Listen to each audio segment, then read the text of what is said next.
யோ doctor, எங்கேயா போற? ஒழுங்கு மரியாதையா என்கிட்ட மன்னிப்பு கேட்டுட்டு அதுக்கப்புறம் எங்கே வேணாலும் போ. என்னை இத்தனை பேர் முன்னாடி அவமானப்படுத்தினல்ல, அதுவும் என்னை கேஸோட வச்சு ரொம்ப கேவலமாக அசிங்கப்படுத்திட்டல்ல, அதுக்கு பிராயச்சித்தமாக இத்தனை பேருக்கு முன்னாடி என் காலை பிடிச்சி மன்னிப்பு கேட்டுட்டு அதுக்கப்புறம் உள்ளே போ என்றான் கௌஷிக். உன்கிட்ட மண்டி போட்டு மன்னிப்பு கேட்குறதுக்கு வேற ஆளை பாரு. அதுக்கான அவசியமே எனக்கு இல்லை. நீ செய்கிற தப்புக்கும் சேர்த்து நீ தான் என்கிட்ட மன்னிப்பு கேட்க வேண்டியதாக இருக்கும். உங்கள் மாமாவோ இல்லை தாத்தாவோ வந்து கேட்டால் நீயே பதில் சொல்லிக்கோ, நான் கிளம்புறேன் என்று சொல்லிவிட்டு சிம்மன் அங்கிருந்து வேகமாக திரும்பினான். அப்போது அவனுக்கு பின்னால் இருந்து வந்த ஒரு குரல் அவனை தடுத்து நிறுத்தியது. சிம்மன் ஒரு கணம் நின்று திரும்பி பார்த்தான். அங்கே திவாகரும் ஸ்ரீதரும் நின்று கொண்டிருந்தார்கள். அவர்களோடு மணப்பெண்ணும் கௌதமும் கூட இருந்தார்கள். அவர்களை பார்த்தவுடன் சிம்மன் அப்படியே நின்று விட்டான். இங்க என்ன பிரச்சனை என்று கேட்டுக்கொண்டே 4 பேரும் அவர்களை நெருங்கி வந்தார்கள். அவர்களை பார்க்கும்போது கௌஷிக் பயந்தபடியே ஒரு சில அடிகள் பின்வாங்கினான். அமைதியாக தலையை தொங்க போட்டுக்கொண்டு நின்று கொண்டிருந்தான். கௌஷிக் முகத்தில் குழப்பம் தெரிந்தது. இவர்களுக்கு சிம்மனுடைய பெயர் எப்படி தெரியும்? ஒருவேளை சிம்மன் இவர்களுக்கு தெரிந்தவனாக இருப்பானோ என்று யோசித்து பயந்தான். கொஞ்ச நேரத்துக்கு முன்னாடி தான் கல்யாணம் முடிஞ்சிருக்கு. அதுக்குள்ளே கல்யாண பொண்ணே வாசலுக்கு வந்து நிற்கிறானா? இவன் சாதாரண ஆள் மாதிரி தெரியல. இவங்களுக்கு ரொம்ப வேண்டப்பட்டவனாக இருப்பானோ? அவசரப்பட்டுட்டோமோ என்று யோசித்தான். சிம்மன், எங்கே கிளம்பிட்ட? நான் தான் உன்கிட்ட எங்கள் அப்பாவுக்கு உடம்பு சரியில்லைன்னு வந்து சொன்னேன்ல, ஒரு தடவையாச்சும் எங்கள் அப்பா வந்து பாரு சிம்மன் என்றார் திவாகர். ஸ்ரீதர், ஆமாம் சிம்மன், இப்போ தான் ஒரு நல்ல காரியம் நடந்து முடிஞ்சிருக்கு. அதுக்குள்ளே அவங்க தாத்தாவுக்கு உடம்பு சரியில்லைன்னா அந்த பொண்ணை பற்றி 4 பேர் 4 விதமாக பேசுவாங்க. நம்ம ஊர் மக்கள் பற்றி உனக்கு தெரியாதா என்றார். மணப்பெண்ணும் கண்ணீரோடு நின்று கொண்டிருந்தாள். உள்ளே வரணும்னு தான் நினச்சேன் மிஸ்டர் திவாகர். ஆனால் இந்த மண்டபத்தில் என்னை மதிக்கலனா கூட பரவாயில்ல, என்னை ஒரு மனுஷனாக கூட நடத்தலை. என்னை உள்ளே விடமாட்டேன்னு தடுக்கிறாங்க. அதுவும் செக்யூரிட்டியை வச்சு வெளியில் தூக்கி போட்டுருவேன்னு சொல்லி மிரட்டுறாங்க. அவங்கள மீறி என்னால் எப்படி உள்ளே வர முடியும் என்றான் சிம்மன். சிம்மன் பேசுவதை எல்லாம் கேட்டுக்கொண்டிருந்த கௌஷிக் நடுக்கத்தோடு திவாகரை பார்த்து, ஐயோ அங்கிள், அப்படியெல்லாம் இல்லை அங்கிள், நீங்கள் என்னை தப்பாக நினைக்காதீங்க. இவன் கையில் கார்டு இல்லை, எனக்கு கொஞ்சம் சந்தேகமாக இருந்துச்சு, அதை பற்றி தான் கேட்டுட்டு இருந்தேன் என்றான். திவாகர் கோபமாக அவனை பார்த்து, ஓஹோ, இதுக்கெல்லாம் நீதான் காரணமா? எப்போ பார்த்தாலும் பிரச்சனை பண்ணிக்கிட்டே தான் இருப்பியா கௌஷிக் என்றார். அதன் பிறகு சிம்மனை பார்த்து கவலையான துணியில், இந்த கௌஷிக் பிரச்சனையை நாம் அப்புறமா பேசிக்கலாம். முதல்ல எங்கள் அப்பா வந்து பாருங்க. அப்பாவோட ஹெல்த் கண்டிஷன் ரொம்ப மோசமாயிட்டே இருக்கு. கொஞ்ச நேரத்துக்கு முன்னாடி அவருக்கு வந்திருக்கிற ஹார்ட் அட்டாக் ரொம்ப ரேர்னும் ரொம்ப ரொம்ப ஆபத்தானதுன்னு நீங்கள் தானே டாக்டர் சொன்னீங்க. அங்கே இருக்கிற டாக்டர்கள் எல்லாருமே அவர் பிழைக்க மாட்டாருன்னு சொல்கிறாங்க. எனக்கு ரொம்ப பயமாக இருக்குது. இங்கே இருக்கிற டாக்டர்கள் எல்லாருமே ரொம்ப திறமசாலிகள். அவங்க ஹார்வர்ட் யூனிவர்சிட்டியில் படித்து பட்டம் வாங்கினவங்க. அவங்களாலே எங்கள் அப்பாவோட பிரச்சனைக்கு சொல்யூஷன் கொடுக்க முடியல. எனக்கு எங்கள் அப்பா உயிர் பிழைச்சா போதும். இப்போ எனக்கு இருக்கிற கடைசி நம்பிக்கை நீ மட்டும்தான். நான் ஏதாவது தப்பாக பேசியிருந்தா தயவு செஞ்சு என்னை மன்னிச்சிரு. என் மேலே இருக்கிற கோபத்தில் எங்கள் அப்பாவுக்கு ட்ரீட்மெண்ட் கொடுக்க முடியாதுன்னு சொல்லி மறுத்துறாத சிம்மன், நான் உன்னை கெஞ்சி கேட்டுக்கிறேன் என்றார். சிம்மனுக்கு சீன மருத்துவத்தில் அதீத நம்பிக்கை இருந்தது. இருந்தாலும் அதை வெளிக்காட்டி கொள்ளாமல், எனக்கு எந்த பிரச்சனையும் இல்லை சார், ஆனால் இந்த கௌஷிக் என்னை உள்ள விட மாட்டேங்கிறாரு என்றான். திவாகர் கௌஷிக்கை பார்த்து முறைத்தார். மாமா, இவன் பொய் சொல்கிறான். நீங்கள் நினைக்கிற அளவுக்கு இவன் பெரிய ஆளெல்லாம் கிடையாது. இவன் சும்மா சாப்பிட்டு போக தான் வந்திருக்கான். இப்போ கூட விருந்துக்கு போக தான் ரெடியாக இருந்தான். அதனால தான் செக்யூரிட்டி கிட்ட சொல்லி இவனை வெளியே அனுப்ப சொன்னேன் என்று சொல்ல, அதை கேட்டவுடன் கௌதமுக்கு கோபம் வந்து விட்டது. அவன் கோபத்தில் கௌஷிக்கை பலாரென அறைந்து விட்டான். யாரு மேல கைய வச்ச? அவன் யாரு தெரியுமா? Is my friend. அவனை ஏன் வெளியே அனுப்ப பார்த்தீங்க? அவனை பத்தி உனக்கு என்ன தெரியும்? எங்கேயும் இலவசமா சாப்பிடணும்னு அவனுக்கு எந்த அவசியமும் இல்லை. அவன் நினைச்சா இறந்து போனவங்களை கூட உயிரோட கொண்டு வர முடியும். வார்த்தையை விடாதீங்க என்றான். கௌஷிக்கின் முகத்தில் வேர்வை துளிகள் வழிந்தது. அவனுக்கு என்ன செய்வது என்று தெரியவில்லை. சிம்மன் மனது வைத்தால் அவனை 2 நிமிடங்களுக்குள் தோற்கடித்து விட முடியும். ஆனால் அதற்கான இடமும் நேரமும் இது இல்லை என்பதை புரிந்து கொண்ட சிம்மன் அமைதியாக இருந்தான். என்ன கௌஷிக், உனக்கு என்ன பைத்தியமா பிடிச்சிருக்கு? இது நம்ம வீட்டு கல்யாணம். கல்யாணத்துக்கு வரவங்க கிட்ட எப்படி மரியாதையா நடந்துக்கணும்னு கூட உனக்கு தெரியாதா? அவர் நம்ம வீட்டு விருந்தினர். அவரை நல்லபடியா கவனிச்சு அனுப்ப வேண்டியது நம்ம பொறுப்பு. உடனடியாக அவர்கிட்ட மன்னிப்பு கேளு என்று சொல்ல, கௌஷிக் சிம்மனை பார்த்து முறைத்தான். ஆனால் அவனுக்கு வேறு வழி இல்லை. அவன் சிம்மனை நெருங்கி, டாக்டர், தயவு செஞ்சு என்னை மன்னிச்சிடுங்க, இதெல்லாம் என்னோட தப்பு தான், தயவு செஞ்சு பெருசு பண்ணாதீங்க, என்னை மன்னிச்சிருங்க என்றான். அவனுக்கு அங்கே என்ன நடக்கிறது என்று புரியவில்லை என்றாலும் தனது மாமாவின் உக்கிரமான கண்களை பார்த்த பிறகுதான் ஏதோ பெரிய தவறு செய்து விட்டோம் என்பதை மட்டும் உணர்ந்தான். சிம்மன் இன்னும் கூட அமைதியாக நின்று கொண்டிருந்தான். அவனுடைய கோபம் தணிந்ததாக தெரியவில்லை. சிம்மனுடைய மனம் மாறவில்லை என்றால் திவாகருடைய கோபத்திற்கு ஆளாக நேரிடும் என்று பயந்து போன கௌசிக் சிம்மனுக்கு அருகில் மண்டியிட்டு சிம்மனுடைய காலை பிடித்து கெஞ்ச ஆரம்பித்தான். டாக்டர், தயவு செஞ்சு என்னை மன்னிச்சிருங்க, நான் செஞ்ச தப்புக்கு மனப்பூர்வமாக உங்ககிட்ட மன்னிப்பு கேட்டுக்கிறேன். பெரிய மனசு பண்ணி என்னை மன்னிச்சு எங்கள் தாத்தாவை காப்பாற்றுங்க. நீங்கள் மட்டும் என் தாத்தாவை காப்பாற்றலைன்னா இங்கே பல பிரச்சனைங்க நடக்கும். எல்லாரும் இதுக்கெல்லாம் நான் தான் காரணம்னு என் மேலே கோச்சுக்குவாங்க, என்னை வெறுத்து ஒதுக்கிடுவாங்க. ப்ளீஸ் என்னை மன்னிச்சிருங்க சிம்மன் என்று கெஞ்சினான். அவன் ஒரு பைத்தியக்காரன், யாருக்கிட்ட எப்போ எப்படி பேசணும்னு கொஞ்சம் கூட தெரியாது. அவனை விடுங்க, எங்கள் அப்பா வந்து பாருங்க என்றார் திவாகர். கௌதம் சிம்மனுக்கு அருகில் வந்து அவன் கையை பிடித்து கொண்டு, சிம்மன், இன்னைக்கு தான் எனக்கு கல்யாணம் முடிஞ்சிருக்கு. இந்த நாளில் அவரோட உயிருக்கு ஏதாவது ஆபத்து வந்துச்சுன்னா கண்டிப்பாக இந்த கல்யாணத்தை தான் தப்பாக பேசுவாங்க. காலம் முழுக்க இது மறையாது. தயவு செஞ்சு ஹெல்ப் பண்ணு சிம்மன், எப்படியாவது அவரோட உயிரை காப்பாத்து என்றார். கௌதம் கேட்ட பிறகு சிம்மனால் மறுக்க முடியவில்லை. சரி மிஸ்டர் திவாகர், என் நண்பன் சொல்கிறதுக்காக நான் அவரை செக் பண்ணி பார்க்குறேன். ஆனால் அதுக்கு முன்னாடி ஒரு சில விஷயங்களை தெளிவுபடுத்திக்கணும்னு நினைக்கிறேன். உங்கள் அப்பாவுக்கு வயசு அதிகமாயிருச்சு, அவரோட உடல் செயல்பாடுகள் குறைஞ்சிருச்சு. அதனால் இப்போதைக்கு என்னால் எந்த உத்தரவாதமும் தர முடியாது. என்னால் முடிஞ்ச வரைக்கும் நான் முயற்சி பண்ணுறேன், மற்றதை அந்த கடவுள் பார்த்துக்குவார் என்றான். கௌதம் சிம்மனை பார்த்து நன்றியோடு தலையசைத்தான். தொடரும்.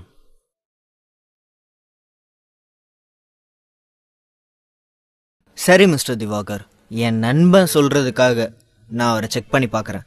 ஆனால் அதுக்கு முன்னாடி ஒரு சில விஷயங்களை தெளிவுபடுத்திக்கணும்னு நினைக்கிறேன். உங்கள் அப்பாவுக்கு வயசு அதிகமாயிருச்சு, அவரோட உடல் செயல்பாடுகள் குறைஞ்சிருச்சு. அதனால் இப்போதைக்கு என்னால் எந்த உத்தரவாதமும் தர முடியாது. என்னால் முடிஞ்ச வரைக்கும் நான் முயற்சி பண்ணுறேன், மற்றதை அந்த கடவுள் பார்த்துக்குவார் என்றான் சிம்மன். கௌதம் சிம்மனை பார்த்து நன்றியோடு தலையசைத்தான். சரி வாங்க, இதுக்கு மேலேயும் தாமதிக்க வேண்டாம், உடனே போய் அவருக்கு என்னாச்சுன்னு பார்க்கலாம் என்று சொல்ல அனைவரும் அவசரமாக வெங்கடேஸ்வரன் இருந்த அறையை நோக்கி ஓடினார்கள். அந்த இடமே பரபரப்பாக மாறியது. அவர்கள் எல்லோரும் உள்ளே சென்ற பிறகு கௌஷிக் தலையை குனிந்தபடி நின்று கொண்டிருந்தான். தேவையில்லாமல் சிம்மனை மீண்டும் மீண்டும் சீண்டி தனக்குத்தானே அவமானத்தை தேடிக் கொண்டோமோ என்று நினைத்து வருத்தப்பட்டான். மறுபக்கம் வெங்கடேஸ்வரன் மெத்தையில் படுத்திருந்தார். அவரை சுற்றி பல மருத்துவர்கள் இருந்தார்கள். மருத்துவ உபகரணங்களில் பீப் சத்தத்தோடு அவருடைய இதய துடிப்பு ஓடிக்கொண்டே இருந்தது. முதலில் சிம்மன் உள்ளே நுழைந்தான். அவனோடு திவாகரன், ஸ்ரீதர், கௌதம் மற்றும் கௌதமின் மனைவி ஆகிய 4 பேரும் உள்ளே நுழைந்தார்கள். சிம்மன் பரபரப்போடு திவாகரை பார்த்து, என்ன நடந்துச்சுன்னு சொல்லுங்க என்று கேட்க, கல்யாணம் முடிகிற வரைக்கும் அப்பா நல்லபடியா தான் இருந்தாரு. பேத்தியோட கல்யாணத்தை பார்த்து ரொம்ப சந்தோஷப்பட்டாரு. அவர் மனசுக்குள்ள ஒரு நிம்மதி. பேத்தியை ஆசீர்வாதம் பண்ணிட்டு ரொம்ப சந்தோஷமா அவரோட ரூமுக்கு வந்தாரு. கொஞ்ச நேரம் ரெஸ்ட் எடுக்கணும்னு சொன்னாரு. அமைதியா மெத்தையில படுத்திருந்தாரு. அப்போ திடீர்னு அவருக்கு மாரடைப்பு வந்துருச்சு. டாக்டர் எல்லாரும் சேர்ந்து அவருக்கு ட்ரீட்மெண்ட் கொடுக்க ஆரம்பிச்சாங்க. ஆனா அவர்கிட்ட எந்த அசைவும் இல்லை. பல்ஸ் கொஞ்சம் கொஞ்சமா குறைஞ்சிக்கிட்டே வந்துச்சு. டாக்டர்கள் என்னென்னவோ செஞ்சு பார்த்தாங்க, அவங்களால எதுவுமே பண்ண முடியல. அதுக்கு மேல தீவிரமா முயற்சி பண்ண பயந்தாங்க. ஏன்னா அதுக்கு 2 காரணங்கள் இருந்துச்சு. ஒன்று, அவருக்கு வயசாயிருச்சு, அதனால அவருடைய உடல் செயல்பாடுகள் இளைஞர்கள் மாதிரி சுறுசுறுப்பா இல்லை. 2வது, அவரோட உடல் ரொம்ப பலவீனமா இருந்துச்சு. எங்களுக்கு என்ன பண்றதுன்னு தெரியல சிம்மன், எங்களோட கடைசி நம்பிக்கை நீங்க தான் என்று சொன்னார் திவாகர். சிம்மன் அமைதியாக அவருடைய வார்த்தைகளை எல்லாம் கேட்டுக்கொண்டிருந்தான். அதன் பிறகு கௌதமை பார்த்து, கௌதம், என்னோட மெடிக்கல் கிட் கார்ல இருக்கு, நீ போய் அதை எடுத்துட்டு வர முடியுமா என்று சொல்ல, ஒரு நிமிடம் கூட தாமதிக்காமல் கௌதம் அவசரமாக அந்த அறையை திறந்து கொண்டு வெளியே ஓடினான். அவன் திரும்பி வருவதற்குள் சிம்மன் தனது கையை காற்றில் அசைத்தபடி மனதுக்குள் ஏதோ ஒரு மந்திரத்தை உச்சரித்தான். வெங்கடேஸ்வரனின் உடலில் இருந்த மருத்துவ புள்ளிகளின் மீது தனது விரல்களை பதிய வைத்தான். அவனுடைய கண்கள் ஆரஞ்சு நிறத்தில் ஜொலித்தது. ஆனால் அதை அங்கிருந்தவர்கள் யாரும் கவனிக்கவில்லை. வெங்கடேஸ்வரனின் உடல்நிலையை மீண்டும் இயல்பு நிலைக்கு கொண்டு வர முயற்சித்தான்.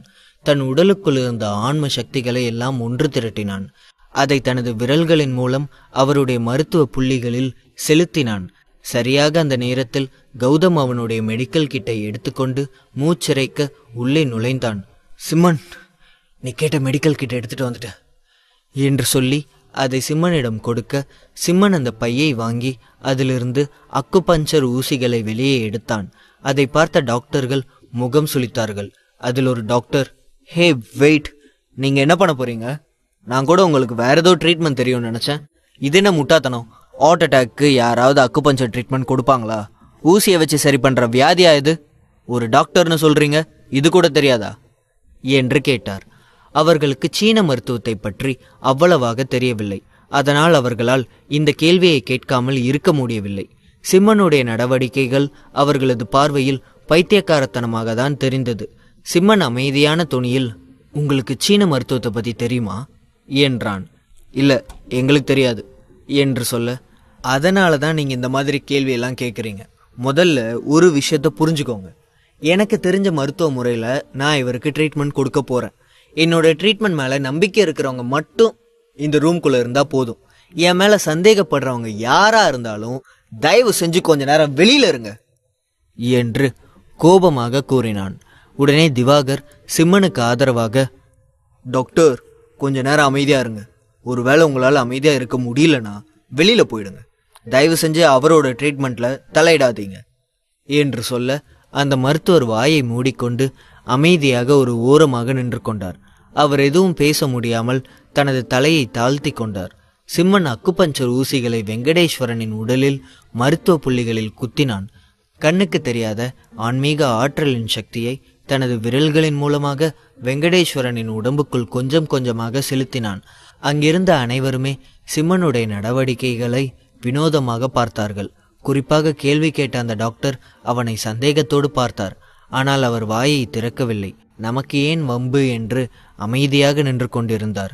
திவாகர் கண்களை மூடியபடி எப்படியாவது தன்னுடைய தந்தையின் உயிரை காப்பாற்றிவிட வேண்டும் என்று கவலை வேண்டிக் கொண்டிருந்தார். ஸ்ரீதரும் எப்படியாவது வெங்கடேஸ்வரன் பிழைத்து கொள்ள வேண்டும் என்று விரும்பினார். கௌதமும் அதே நிலையில்தான் இருந்தான்.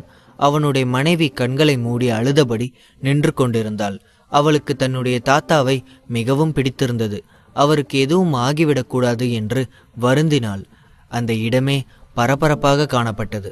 சீன மருத்துவத்தில் யாருக்குமே அவ்வளவாக நம்பிக்கை இல்லை என்றாலும் வெங்கடேஸ்வரனின் உயிரை காப்பாற்றுவதற்கு இதுதான் சரியான மருத்துவ முறை என்பதை சிம்மன் ஆழமாக நம்பினான்.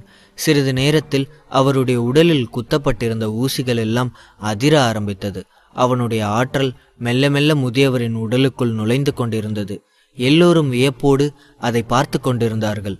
நேரம் செல்ல செல்ல வெங்கடேஸ்வரனின் உடல்நிலை படிப்படியாக மேம்பட்டது. சிம்மனை கேள்வி கேட்ட மருத்துவர் கூட வாயடைத்து நின்று கொண்டிருந்தார். அவனுடைய மருத்துவ திறமையை கண்கூடாக பார்த்து கொண்டிருந்தார். அவரால் சிம்மனின் ஆற்றலை நினைத்து ஆச்சரியப்படாமல் இருக்க முடியவில்லை. இது மருத்துவத்திற்கும் அப்பாற்பட்ட செயலாகத்தான் அவர் நினைத்தார். அங்கிருந்த மருத்துவ உபகரணங்களும் அவருடைய உடல் முன்னேறி கொண்டிருப்பதை தெளிவாக வெளிப்படுத்தியது. அரை மணி நேரம் கடந்தது. வெங்கடேஸ்வரனின் வெளிரிய முகம் படிப்படியாக ரோஜா நிறத்திற்கு மாற ஆரம்பித்தது. அவருடைய சுவாசம் மெல்ல மெல்ல சீரானது. அதை உணர்ந்த பிறகு சிம்மன் பெருமூச்செறிந்தான். அதன் பிறகு அவரது உடலில் குத்தப்பட்டிருந்த அக்குபஞ்சர் ஊசிகளை மெதுவாக வெளியே எடுத்தான். ஊசிகளை எல்லாம் சுடுதண்ணீரில் போட்டு கழுவி சுத்தம் செய்து அதை மீண்டும் தன்னுடைய மெடிக்கல் பேக்குக்குள் வைத்து கொண்டான். வெங்கடேஸ்வரன் இதுவரை கண்களை திறக்கவில்லை. அவர் மயக்கத்தில்தான் இருந்தார். திவாகர் கவலையான துணியில், டாக்டர், எங்கள் அப்பாவோட நிலைமை இப்போ எப்படி இருக்கு? அவரோட உயிருக்கு எந்த ஆபத்தும் இல்லைல்ல? அவர் பிழைச்சிக்குவார்ல என்று பதட்டத்தோடு கேட்டார். கவலைப்படாதீங்க மிஸ்டர் திவாகர், உங்கள் அப்பா அபாய கட்டத்தை தாண்டிட்டாரு. இனிமே அவருக்கு எந்த பிரச்சனையும் இருக்காது என்று சொன்னவுடன் திவாகர் மிகவும் மகிழ்ச்சியடைந்து சிம்மனின் கைகளை பிடித்து தனது நெற்றியில் வைத்து கொண்டார். அவருக்கு கண்கள் கலங்கியது. வார்த்தைகள் வெளிவரவில்லை. அவர் தன்னுடைய கண்ணீரின் மூலமாக சிம்மனுக்கு நன்றி தெரிவித்தார். அதே நேரம் சிம்மனின் பாசிட்டிவான வார்த்தைகளை கேட்ட பிறகு கௌதமும் அவனுடைய மனைவியும் மிகவும் சந்தோஷப்பட்டார்கள். இருவரும் சிம்மனை நன்றியோடு பார்த்தார்கள். பட் நான் ஒரு முக்கியமான விஷயத்த சொல்ல மறந்துட்டேன். உங்கள் அப்பா இன்னும் பரிபூர்ணமாக குணமாகலை. இன்னும் நிரந்தரமாக இந்த பிரச்சனை சரியாகலை என்றான் சிம்மன். தொடரும்.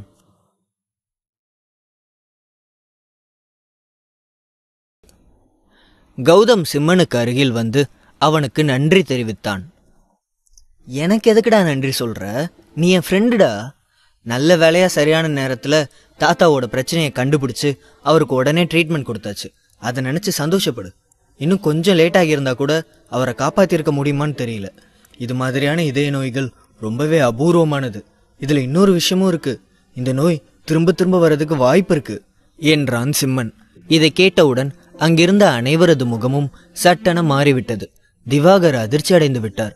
எல்லோருடைய முகத்திலும் இருந்த புன்னகை நொடி பொழுதில் மறைந்து விட்டது.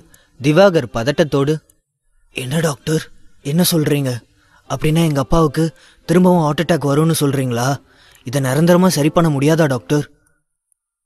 அவசரப்படாதீங்க திவாகர் சார், நான் இன்னும் சொல்லி முடிக்கல.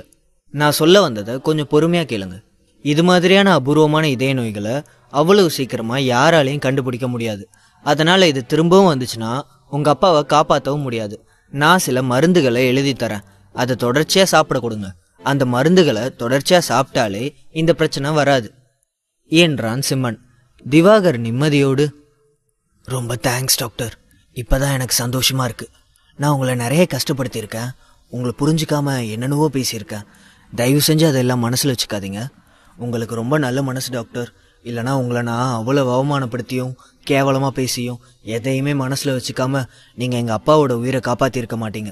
இதுக்கு நான் காலம் முழுக்க உங்களுக்கு கடமைப்பட்டிருக்கேன் என்றார் திவாகர். திவாகர் சார், நீங்கள் நன்றி சொல்ல வேண்டியது எனக்கு இல்லை, உங்கள் மருமகன் கௌதமுக்கு தான். நீங்கள் நன்றி சொல்லணும்னு நினச்சா அவனை கௌரவமாக நடத்துங்க, எனக்கு அதுவே போதும் என்றான் சிம்மன். உண்மையை சொல்ல வேண்டுமென்றால் திவாகருக்கு கௌதம் மீது சரியான அபிப்பிராயம் இருக்கவில்லை. அதை உணர்ந்த சிம்மன் சரியான நேரத்தில் அவரிடம் இப்படி ஒரு கோரிக்கையை வைத்தான். ஆனால் இப்போது திவாகருடைய மனநிலையில் பெரிய மாற்றம் ஏற்பட்டிருந்தது. அவர் அடியோடு மாறியிருந்தார். அவர் கௌதமை கட்டிப்பிடித்து கொண்டு, சாரி மாப்ள, நான் உன்னையும் ரொம்ப கஷ்டப்படுத்திட்டேன், இனிமே உங்களை கௌரவமாக நடத்துகிறேன் என்றார். கௌதமின் மனைவி அன்போடும் ஆனந்த கண்ணீரோடும் திவாகரை பார்த்தாள். அந்த குடும்பம் சிம்மனை நன்றியோடு பார்த்தது. அப்போது அங்கிருந்த டாக்டர்கள் சிம்மனை நெருங்கி வந்தார்கள். அவனை ஏளனம் செய்த டாக்டர் அவனை பார்த்து, சாரி மிஸ்டர் சிம்மன், நாங்கள் தான் நிறைய படிச்சிருக்கோம், எங்களுக்கு தான் எல்லாமே தெரியுங்கிற ஆணவத்தில் உங்களை பற்றி சரியாக புரிஞ்சுக்காமல் தப்பாக பேசிட்டோம். உங்கள் மருத்துவத்து மேலே நம்பிக்கை இல்லாமல் உங்களை உதாசீனப்படுத்திட்டோம். தயவு செஞ்சு எங்களை மன்னிச்சிடுங்க. நிஜமாவே நீங்கள் திறமைசாலி தான். உங்களுடைய திறமைக்கு நாங்கள் எல்லாருமே தலை வணங்குறோம் என்றனர். பரவாயில்ல டாக்டர், பொதுவாக மருத்துவத்துறைங்கிறது பொதுமக்களால் ரொம்ப மதிக்கப்படுற ஒரு துறை. நம்மளே ஒருத்தர் மதிக்கலைன்னா மக்கள் எப்படி மதிப்பாங்க? இனிமேலும் இது மாதிரி யாரையும் குறைச்சி மதிப்பிடாதீங்க. யாருக்குள்ளே என்ன திறமை இருக்குன்னு நம்மளால் பார்த்த உடனே புரிஞ்சிக்க முடியாது. அதை உணர்ந்த பிறகு தான் பேசணும். அவசரப்பட்டு ஒருத்தரோட அப்பியரன்ஸை மட்டுமே வச்சு அவங்க திறமையை மதிப்பிடாதீங்க. இது என்னோட ரெக்வெஸ்ட். நான் புறப்படுறேன் என்று சொல்லிவிட்டு சிம்மன் அங்கிருந்து புறப்பட்டான். அவன் அந்த மண்டபத்தை விட்டு வெளியேறினான்.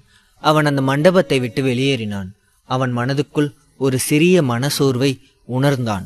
ஏனென்றால் தீபிகா இதுவரை அவனிடம் சமாதானமாகவில்லை. அவன் தீபிகாவை தனது உயிர் தோழியாக தான் நினைத்தான். ஆனால் தீபிகா சிம்மன் மீது வருத்தத்தில் இருந்தாள். இருவருக்கும் இடையிலான நட்பில் ஏதோ ஒரு விரிசல் விழுந்து விட்டது போல் உணர்ந்தான். அதை நினைத்து வருத்தத்தோடு வீடு திரும்பினான். மறுநாள் காலை சிம்மன் வழக்கம் போல தன்னுடைய கிளினிக்கில் பேஷண்ட்டுகளை ஒவ்வொருவராக பார்த்து கொண்டிருந்தான். அவன் தினமும் 30 நோயாளிகளை பார்ப்பான். இன்றும் அவன் 30 நோயாளிகளை பார்த்து முடித்து விட்டான். ஆனால் அதற்கு பிறகு 31வது நோயாளியாக ஒரு பெண் அவனுடைய ஆலோசனை அறைக்குள் நுழைந்தாள். சிம்மன் கீழே குனிந்து மும்முரமாக எதையோ எழுதி கொண்டிருந்தான். எனக்கு அப்பாயின்மெண்ட் கிடைக்குமா டாக்டர் என்று சொல்ல, அந்த குரலை கேட்டவுடன் சிம்மன் அது யார் என்பதை உணர்ந்து அதிர்ச்சியோடு நிமிர்ந்து பார்த்தான். அங்கே நின்று கொண்டிருந்தது வேறு யாரும் அல்ல, போலீஸ் டிஎஸ்பி ரோசி தான் நின்று கொண்டிருந்தாள். அவளை பார்த்தவுடன் சிம்மன் மிகவும் அதிர்ச்சி அடைந்து விட்டான். ரோசியை வழக்கமாக போலீஸ் உடையில் மட்டுமே பார்த்திருந்த சிம்மன் இன்று அவளை புடவையில் பார்த்தவுடன் ஸ்தம்பித்து விட்டான். அவன் ரோசியை வித்தியாசமாக பார்த்தான். சும்மா சொல்லக்கூடாது, பொண்ணுங்களுக்கு புடவை கட்டுனாலே ஒரு தனி அழகு வந்துடுது. நேற்று தீபிகாவுக்கு புடவை ரொம்ப அழகாக இருந்துச்சு, இன்னைக்கு பார்த்தா ரோசி புடவையில் வந்திருக்காங்க. சும்மா சொல்லக்கூடாது, பொண்ணுங்களுக்கு புடவை கட்டினாலே ஒரு தனி அழகு வந்துடுதுல. நேற்று தீபிகாவுக்கு புடவை ரொம்ப அழகாக இருந்துச்சு, இன்னைக்கு பார்த்தா ரோசி புடவையில் வந்திருக்காங்க. சும்மா சொல்லக்கூடாது, இந்த ட்ரெஸ்ஸில் ரோசி ஒரு அழகான பொண்ணாக தெரியுறாங்க என்று நினைத்து கொண்டே அவளை பார்த்து கொண்டிருந்தான். ரோசி இன்று புடவை அணிந்திருந்தாள். அதில் அவள் ஒல்லியாக தெரிந்தாள். அவளுடைய மெலிந்த தேகத்திற்கும் அவள் கட்டியிருந்த வண்ணமயமான புடவை வசீகரத்தை சேர்த்தது. சிம்மனால் அவளிடமிருந்து அவனது பார்வையை விலக்கிக் கொள்ள முடியவில்லை. அவன் ரோசியை ஏற இறங்க பார்த்தான். அந்த புடவை அவளுடைய நிறத்தை மேலும் மெருகூட்டி காட்டியது. அந்த சேலையில் அவளுடைய இடுப்பு லேசாக தெரிந்தது. சிம்மனின் பார்வை அவள் இடுப்பின் மீது விழுந்தது. அவனால் அதை பார்க்காமல் இருக்க முடியவில்லை. அவனையும் அறியாமல் அவனுடைய பார்வை அவளுடைய சின்ன இடுப்பை நோக்கி நகர்ந்தது. அதை உணர்ந்த ரோசி கோபத்தோடு சிம்மனுக்கு எதிரில் இருந்த டேபிளின் மீது 2 முறை பலமாக தட்டினாள். சிம்மன் சுயநினைவுக்கு திரும்பியது போல ரோசியின் முகத்தை பார்த்தான். என்ன மிஸ்டர், என்ன இப்படி பார்க்குறீங்க? முன்ன பின்ன பொண்ணுங்களே பார்த்தது இல்லையா என்ன? கொஞ்சம் நிஜ உலகத்துக்கு வர முடியுமா என்றாள். உடனே சிம்மன், சாரி மேடம், வேற ஏதோ யோசனையில் இருந்துட்டேன். என்ன விஷயம் சொல்லுங்க என்றான். என்ன விஷயமா? அப்போ ஏற்கனவே சொன்னதெல்லாம் மறந்து போச்சா? எனக்கு ஒரு பிரச்சனை இருக்குன்னு நான் உங்ககிட்ட ஏற்கனவே சொல்லியிருந்தேன்ல என்று சொல்ல, சாரி மேடம், மன்னிச்சிடுங்க, எனக்கு இன்றைக்கி விசிட்டிங் டைம் முடிஞ்சிருச்சு. உங்கள் முதுகில் இருக்கிற பிரச்சனையை நீங்கள் ஒரு லேடி டாக்டர்கிட்ட காமிக்கிறது தான் நல்லது. ஏற்கனவே உங்களுக்கும் எனக்கும் நடுவில் எக்கச்சக்கமான பிரச்சனைகள் இருக்குது.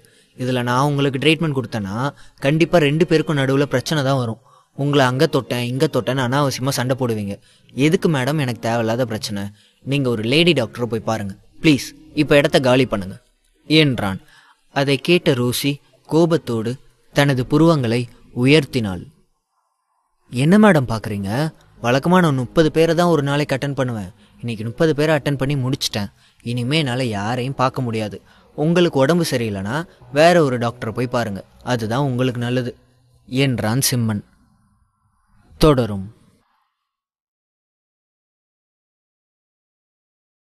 என்ன மேடம் பார்க்குறீங்க? வழக்கமாக நான் 30 பேரை தான் ஒரு நாளைக்கு அட்டன் பண்ணுவேன். இன்றைக்கி 30 பேரை அட்டன் பண்ணி முடிச்சிட்டேன்.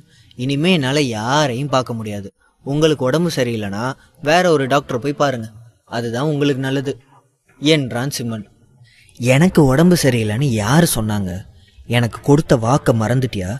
உன்கிட்ட நான் என்ன பிரச்சனையை பற்றி சொன்னேன்னு நிஜமாவே உனக்கு ஞாபகம் இல்லையா என்றாள் ரோசி.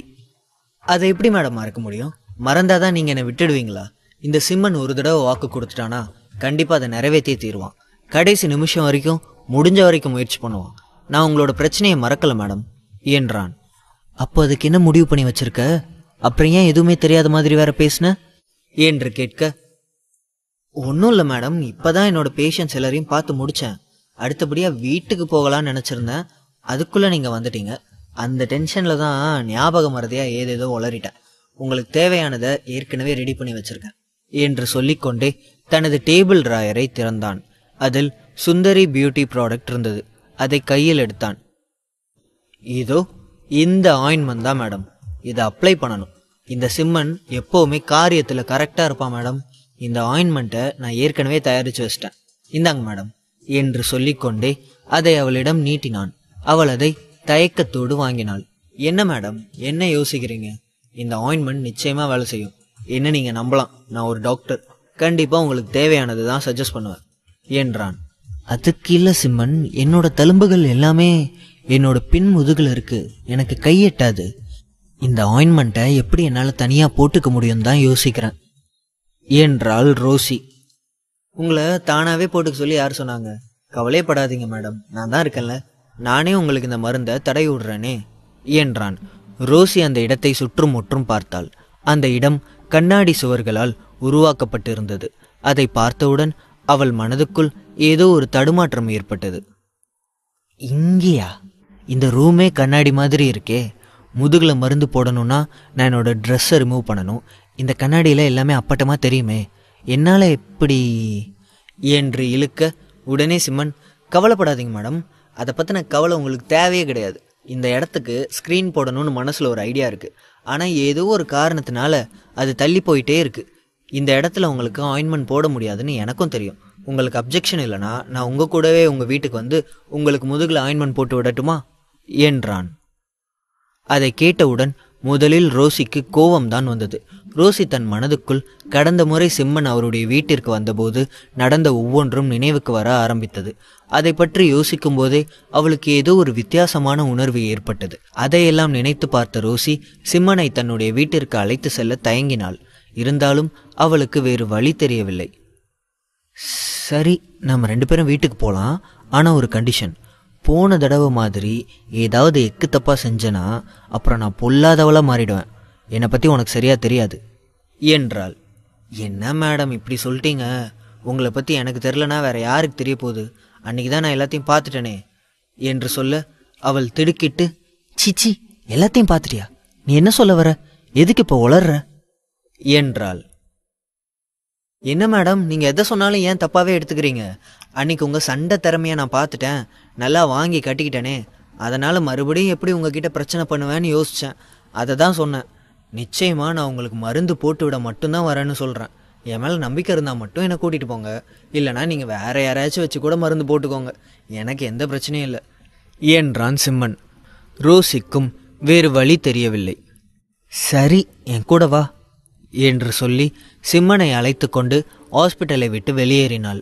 வெளியில் அவளுடைய ஜீப் நின்று கொண்டிருந்தது. ரோசி டிரைவர் சீட்டில் அமர்ந்து கொண்டாள். சிம்மன் அவளுக்கு அருகில் இருந்த சீட்டில் அமர்ந்து கொண்டான். அவனால் ரோசியை ரசிக்காமல் இருக்க முடியவில்லை. அவனுடைய பார்வை அவ்வப்போது அவள் உடலையே பார்த்து கொண்டிருந்தது. ஆனால் ரோசி அதை கவனிக்கவில்லை. அவள் காரை ஓட்டுவதிலேயே கவனமாக இருந்தாள். மேடம், நான் ஒன்று சொன்னால் தப்பாக நினச்சிக்க மாட்டீங்கள்ல? நீங்கள் போலீஸ் ட்ரெஸ்ஸை விட இது மாதிரி புடவையில் தான் ரொம்ப அழகாகவும் லட்சணமாகவும் இருக்கீங்க. இப்போ உங்களை ஒரு போலீஸ்னு சொன்னால் நம்பவே முடியாது. அவ்வளோ அழகாக இருக்கீங்க மேடம் என்றான். ரோசி கோபமாக அவனை திரும்பி பார்த்து முறைத்தாள். என்ன மேடம் இது? நான் காம்ப்ளிமெண்ட்டாக தானே சொல்கிறேன். இதுக்கும் என்னை பார்த்து முறைச்சா என்ன அர்த்தம்? இதெல்லாம் ஒரு காம்ப்ளிமெண்ட்டாக எடுத்துக்கோங்க என்றாள். இதை கேட்டவுடன் ரோசி புன்னகைத்தாள். அதை பார்த்த சிம்மன் ஆச்சரியத்தோடு, அப்பாடி, ஒரு வழியாக ஸ்மைல் பண்ணிட்டீங்களா? ரொம்ப ரொம்ப தேங்க்ஸ் மேடம். சிரிக்கும்போது நீங்கள் இன்னும் அழகாக இருக்கீங்க. எப்பவும் இப்படி சிரிச்சிட்டே இருங்க மேடம் என்றான். அவன் பேச்சை மாற்றுவதற்காக தான் ரோசியிடம் ஏதேதோ பேசுகிறான் என்பதை ரோசியும் அறிந்திருந்தாள். அவன் தனது பேச்சை மேலும் தொடர்ந்தான். அது சரி மேடம், நீங்கள் சென்ட்ரல் போலீஸை பற்றி என்ன நினைக்கிறீங்க? அவங்கள பற்றி உங்களுக்கு என்னெல்லாம் தெரியும்? அதை என்கிட்ட சொல்ல முடியுமா என்றான். சென்ட்ரல் போலீஸ் பற்றி எதுக்காக என்கிட்ட கேட்குற? எனக்கு அவங்கள பற்றி எப்படி தெரியும் என்று அப்பாவியாக சொல்ல, நீங்கள் அங்கேருந்து வந்ததாக தானே மேடம் போன தடவை சொன்னீங்க என்றான் சிம்மன். அவள் உறுதியாக தலையசைத்து, இல்லையே, இது வரைக்கும் நான் சென்ட்ரல் போலீஸ்லேருந்து வந்தவன்னு யார்கிட்டையும் சொன்னதில்லையே, அது எனக்கு நல்லாவே தெரியும் என்றாள். அதை கேட்ட சிம்மன் திடுக்கிட்டான். அவசரப்பட்டு உளறிவிட்டோமோ என்று நினைத்தான். ஏனென்றால் ரோசி சொல்வது உண்மைதான். அவள் தன்னுடைய அடையாளத்தை பற்றி இதுவரை யாரிடமும் சொல்லிக் கொண்டதே இல்லை. சிம்மனுக்கு இந்த தகவலை சொன்னது கிருஷ்ணாதான். சிம்மன் அதை மறந்து சட்டென அவளிடம் உளறிவிட்டான். அதை உணர்ந்தவுடன் தனது நாக்கை கடித்து கொண்டான். ரோசியும் அதை பெரிதாக எடுத்துக்கொள்ளவில்லை. ஏனென்றால் சிம்மனை பற்றியும் சிம்மனுக்கு இருக்கும் செல்வாக்கை பற்றியும் அவள் நன்றாகவே அறிந்து வைத்திருந்தாள். கிருஷ்ணா சிம்மனின் கைக்கூலி என்பதும் அவன் மூலமாக தான் சிம்மனுக்கு இது போன்ற தகவல்கள் கிடைத்திருக்கிறது என்பதும் ரோசிக்கு நன்றாகவே தெரியும். தொடரும்.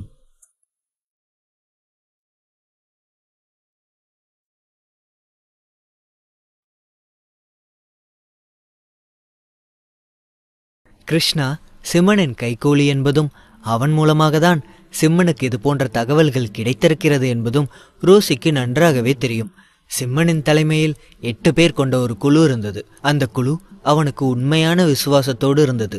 சிம்மன் என்ன சொன்னாலும் சொடக்கு போடும் நேரத்தில் அவர்கள் செய்து முடித்து விடுவார்கள். அதனால் சிம்மன் ரோசியின் அடையாளத்தை அறிந்ததில் எந்த ஆச்சரியமும் இல்லை. அதனால் என்ன மேடம், நீங்கள் சென்ட்ரல் போலீஸ்லேருந்து வரலனா என்ன? எல்லாருமே போலீஸ் தானே, ஒன்றுக்குள்ளே ஒன்று தானே. கண்டிப்பாக உங்களுக்கு அவங்கள பற்றி நல்லாவே தெரிஞ்சிருக்கும் இல்லையா என்றான். இல்லை சிம்மன், எனக்கு அவங்கள பற்றி எதுவும் தெரியாது. ஒருவேளை உனக்கு அவங்கள பற்றி தெரிஞ்சுக்கணுன்னு ஆசையாக இருந்தால் சொல்லு, அதுக்கு என்கிட்ட வேற ஒரு வழியும் இருக்குது என்று சொல்ல சிம்மன் கண்களை உருட்டியபடி ஆச்சரியத்தோடு அவளை பார்த்தான். என்ன மேடம் அது? என்ன வழி? உனக்கு அவங்கள பற்றி தெரிஞ்சுக்கணுன்னா நாளைக்கு நீ என் கூட வா, நான் உன்னை கூட்டிகிட்டு போகிறேன்.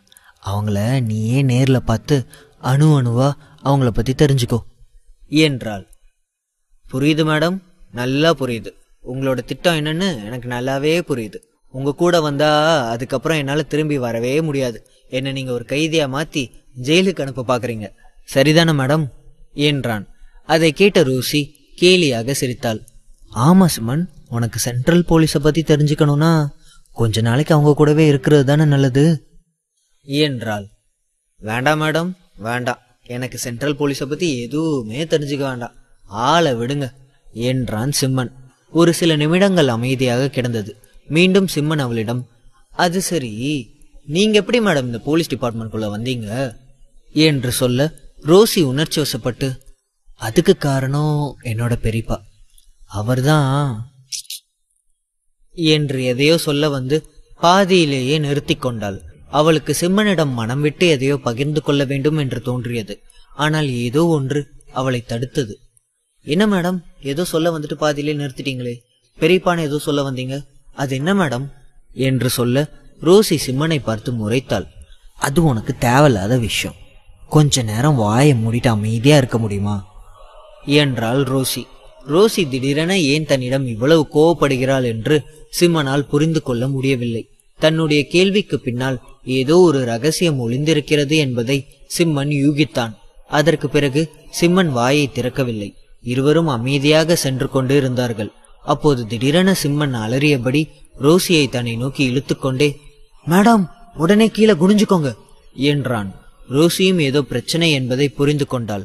மேடம் அப்படி காரை பொறுமையா ஸ்டாப் பண்ணுங்க என்று சொல்ல ரோசி குனிந்தபடி மெதுவாக பிரேக் அடித்து காரை நிறுத்தினாள். அதன் பிறகு உடனடியாக இருவரும் பேக் சீட்டுக்கு சென்று ஒளிந்து கொண்டார்கள். ஒரு சில நொடிகளில் காரின் கண்ணாடி உடையும் சத்தம் கேட்டது. ஓட்டுநர் இருக்கையும் சிம்மன் அமர்ந்திருந்த இருக்கையும் துப்பாக்கி குண்டுகள் துளைத்தது. அதை உணர்ந்த ரோசி அதிர்ச்சி அடைந்தாள். துப்பாக்கி சுடும் வீரர் ஒரு திறமைசாலியாக தான் இருக்க வேண்டும் என்பது நன்றாக புரிந்தது. அவர்கள் சாதாரண ஆட்கள் இல்லை என்பதை இருவரும் புரிந்து கொண்டார்கள். அவர்களுடைய குறி சரியாக இருவரின் தலைக்கு நேராக இருந்தது. சிம்மன் தன்னுடைய சக்தியில் 3வது நிலையை எட்டியிருந்தான். அதனால் அவனால் இது போன்ற நகர்வுகளை துல்லியமாக முன்கூட்டியே கணிக்க முடிந்தது. அவனுக்குள் நுட்பமான சில உணர்வுகள் தோன்றியது. இருவரும் ஆபத்தில் சிக்கியிருப்பதை உணர்ந்து கொண்டான். அதனால் அவளை பத்திரப்படுத்தி விட்டான். காரை நோக்கி சராமாரியாக துப்பாக்கி சூடு நடத்தப்பட்டது. ரோசி தனது காதை இறுக்கமாக பொத்தி கொண்டாள். மேடம் கொஞ்ச நேரம் அப்படியே இருங்க என்று சொல்லிவிட்டு சிம்மன் அவளுடைய புடவைக்குள் தனது கையை நுழைத்து அவளது இடுப்பில் கையை வைத்து தடவினான். அவள் கூச்சப்பட்டு நெளிய ஆரம்பித்தாள். திடீரென சிம்மனின் ஸ்பரிசத்தை உணர்ந்த ரோசிக்கு அந்த நேரத்திலும் விசித்திரமான உணர்வு தோன்றியது. ஏய் சிம்மன், நீ என்ன பண்ற? இந்த நேரத்தில் நான் உன்னை அடிக்க மாட்டேன்னு நினைக்கிறியா? உன்னை கொன்றுவேன் என்று மிரட்டினாள். மேடம் கொஞ்ச நேரம் அமைதியா இருங்க என்று சொல்லிவிட்டு மீண்டும் அவளுடைய புடவைக்குள் எதையோ தேடினான். இந்த போராட்டத்தில் இருவரும் ஒருவரை ஒருவர் உரசி கொண்டார்கள். இதனால் இருவரின் உடலிலும் உஷ்ணம் ஏற்பட்டது. அந்த உணர்வை இருவராலும் தவிர்க்க முடியவில்லை. ஆனால் சுற்றி இருந்த சூழல் மோசமாக இருந்ததால் சிம்மன் முதலில் அந்த சூழலை சமாளிக்க வேண்டும் என்று நினைத்தான். டேய் சிம்மன், என்னடா பண்ற? இந்த சந்தர்ப்பத்தை பயன்படுத்திக்க பார்க்குறியா? ஓம் புத்தி ஏண்டா இப்படி போகுது என்று கோபமாக கேட்டாள். சிம்மன் அவருடைய சேலையிலிருந்து தனது கைகளை விலக்கி கொண்டான். ரோசியின் முகத்தை நேருக்கு நேர் பார்த்தபடி, இதான் மேடம் உங்கள் போலீஸ்காரங்க புத்தி. ஒருத்தர் மேலே பழி போட்டு பேசுறதுக்கு முன்னாடி கொஞ்சம் கூட யோசிக்கவே மாட்டிங்களா? எதுக்காக தப்பு தப்பாக யோசிக்கிறீங்க? எப்போ பார்த்தாலும் என்னை தப்பாக தான் பார்ப்பீங்களா? இதோ இதை எடுக்கிறதுக்காக தான் நான் உங்கள் சேலைக்குள்ளே கையை விட்டேன். நீங்கள் இதை எங்கே மறைச்சி வச்சுருப்பீங்கன்னு எனக்கு தெரியும். அதனால தான் இதை எடுக்க கையை நீட்டினேன். இப்போ நீங்கள் இருக்கிற வாட்டத்துக்கு உங்களால் இதை எடுக்க முடியாதுன்றதுனால தான் நான் உங்களுக்கு ஹெல்ப் பண்ணேன் என்று சொல்லிக்கொண்டே தன் கையில் இருந்த துப்பாக்கியை அவளிடம் நீட்டினான். இதை கேட்டவுடன் ரோசி அவனை பற்றி தவறாக புரிந்து கொண்டோமோ என்று நினைத்தாள். இருந்தாலும் அவள் தன்னை விட்டு கொடுக்க தயாராக இல்லை. உனக்கு எப்பவும் ஏதாவது ஒரு காரணம் எங்கிருந்து தான் கிடைக்குதோ என்று சொல்லிக்கொண்டே அந்த துப்பாக்கியை வாங்கி கொண்டாள். மேடம் ஒரு நிமிஷம் பயப்படாதீங்க என்று சொல்லிக்கொண்டே தனது பைக்குள் பார்த்து, புல்லக் உடனே வெளியே வா, நாம் இங்கிருந்து கிளம்பி ஆகணும், காரை எடு என்றான் சிம்மன். பையில் இருந்த நாணயம் திடீரென ஜொலிக்க ஆரம்பித்தது. அதை பார்த்த ரோசி அதிர்ச்சி அடைந்து விட்டாள். சீக்கிரமா இந்த இடத்துல இருந்து தப்பிச்சாகணும், வேகமா போ என்று சொல்ல அந்த நாணயத்திலிருந்து ஒரு கருப்பு நிற பந்து உருவம் வெளிப்பட்டது. அது ஒரு மனிதனைப் போல உருவெடுத்து டிரைவர் சீட்டில் அமர்ந்து காரை ஓட்ட ஆரம்பித்தது. அதை பார்த்த ரோசி மிகவும் அதிர்ச்சி அடைந்து விட்டாள். அவள் சிம்மனை மிகுந்த ஆச்சரியத்தோடு பார்த்தாள். ஒரு சில வினாடிகளுக்கு ரோசியால் எந்த எதிர்வினையும் மாற்ற முடியவில்லை. அவள் அப்படியே ஸ்தம்பித்து போயிருந்தாள். புல்லக் காரை வேகமாக ஓட்ட ஆரம்பித்தவுடன் அந்த கும்பலும் அவர்களை துரத்தி வந்தது. மீண்டும் அந்த காரை நோக்கி பல துப்பாக்கி சூடுகள் நடத்தப்பட்டது. ஆனால் ஓட்டுநர் இருக்கை காலியாக இருந்தது. ஆனாலும் அந்த கார் 200 கிலோமீட்டர் வேகத்தில் சென்று கொண்டிருந்தது. காரின் கண்ணாடிகள் அனைத்தும் உடைந்து நொறுங்கிவிட்டன. சிறிது நேரத்தில் சுதாரித்து கொண்ட ரோசி மெதுவாக தன் கையில் இருந்த துப்பாக்கியை உயர்த்தி 2 முறை தன்னை துரத்தி வந்த கும்பலை நோக்கி சுட்டாள். அவள் சுட ஆரம்பித்த மறுகணமே அவர்களை துரத்தி வந்த கும்பல் வேறு திசையில் திரும்பி சென்று விட்டது. ரோசி அவர்களுடைய காரை சரியாக கவனித்து வைத்து கொண்டாள். தொடரும்.